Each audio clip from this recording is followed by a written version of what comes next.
વડોદરામાં બહારનું ખાવાના શોખીનો સાવધાન। વડોદરામાં સમોસામાંથી મળી જીવાત।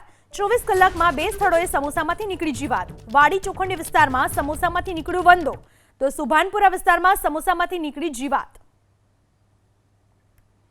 જાણે જીવાતમાંથી સમોસા બનાવવામાં આવતા હોય એ પ્રકારે વડોદરામાંથી એક જ દિવસમાં 2 જગ્યાએ સમોસામાંથી જીવાત મળી આવી છે। જુઓ આમાં કઈ રીતે સમોસા ખાવા। જે બટાકાનો માવો છે એની સાથે સરસ મજાનો ભળી ગયેલો મરેલો વંદો પણ નીકળ્યો આ સમોસામાંથી।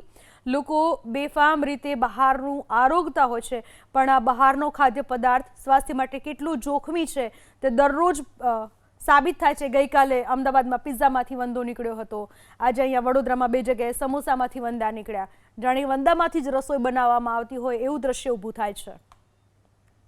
જાણે જીવાતમાંથી સમોસા બનાવવામાં આવતા હોય એ પ્રકારે વડોદરામાંથી એક જ દિવસમાં 2 જગ્યાએ સમોસામાંથી જીવાત મળી આવી છે। જુઓ આમાં કઈ રીતે સમોસા ખાવા। જે બટાકાનો માવો છે એની સાથે સરસ મજાનો ભળી ગયેલો મરેલો વંદો પણ નીકળ્યો આ સમોસામાંથી।